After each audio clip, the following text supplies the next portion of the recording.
This is R2D Tech and we're back again with another video today, this time about the ZTE Axon 25G, so stay tuned. Now at first this phone just looks like kind of a boring mid-range phone, however it does have one big feature that differentiates it from other phones in this category, and that's that it's the first phone with an under-display selfie camera. It's the first phone available to consumers with an under-display selfie camera, which I think is a pretty exciting thing. So let's see what this phone has to offer. So in terms of just the design, the exterior design of this phone, it really is nothing special. It's got a false leather back in various different colors. You can choose from black, blue, purple, gold, or yellow. It's got a plastic side, unfortunately, which is painted to look like metal. Now, I'm not such a big fan of plastic frames. However, again, it is a mid-range phone. It's then got a glass front with a nice 6.92-inch OLED 1080p display with a refresh rate of 90 Hz, which is nice to see on a mid-range phone again. In terms of the actual specs, it really is what you would expect of a mid-range phone in this category. You get the Snapdragon 765G processor, between 6 and 8 gigabytes of RAM, and then a choice of 128 gigabytes or 256 gigabytes of SSD storage. And also for the battery, you are getting quite a nice beefy 4220 mAh battery, which should last you quite a long while. Now for the cameras, on the back you're getting a 64 megapixel wide lens, an 8 megapixel ultra wide lens, a 2 megapixel macro lens, and a 2 megapixel depth sensor. So a good range of cameras there and lots to play with. Now the selfie camera is where the phone gets really special, because just looking at the display at first, you wouldn't really think anything of it, because we have seen cameras with pop-up lenses and all sorts, flip-out lenses as well.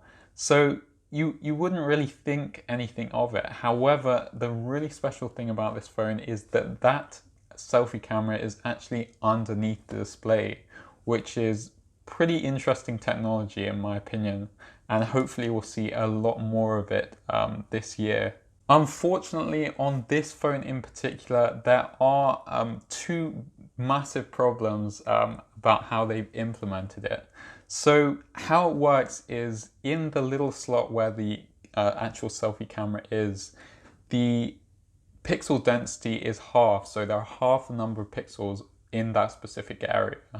That's so the actual lens can actually see through the gaps in between the pixels, because if it was just fully covered with pixels, the camera wouldn't be able to see anything.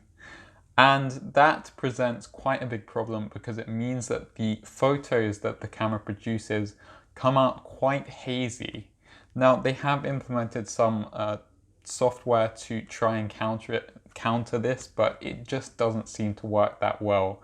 The photos that come out are incredibly soft, which in my opinion is a huge problem. Now, another problem with this implementation is that if you have a really bright background in that specific area where the camera is, then unfortunately you will be able to see the square where the pixel density is half of the rest of the display, which is never a good thing. It looks a little bit odd in my opinion. Now, if you have a very dark display in that area, then it won't be a problem whatsoever. But for instance, when you pull down the settings tab, you will definitely be able to see that little patch, which in my opinion is just quite annoying. It also seems to me the kind of thing where if you notice it at first, you would just not stop looking at it, which I think could be incredibly annoying. You will also be able to see that little patch if you tilt the screen slightly to the side, which is, again, never a good thing. So the phone comes in at around £400 or dollars, so not an unreasonable price. However, with the trade-offs of having hazy selfie photos and also being able to see that incredibly annoying patch of pixels, to be honest, I don't think this implementation of this technology is going to be worth it for pretty much anyone. However, I do think that it's an important step for a manufacturer to implement this under-display technology so that other companies are put under pressure to release phones with this technology as well. Hopefully we'll see phones from the likes of Samsung and even maybe Apple in the near future with this technology inside the phones. So that is an exciting thing to think about.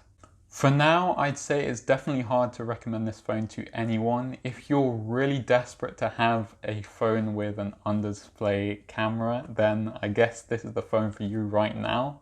However, I just don't think those trade-offs are worth it. That's it from this video. If you liked it, please press the thumbs up button. If you loved it, please consider subscribing.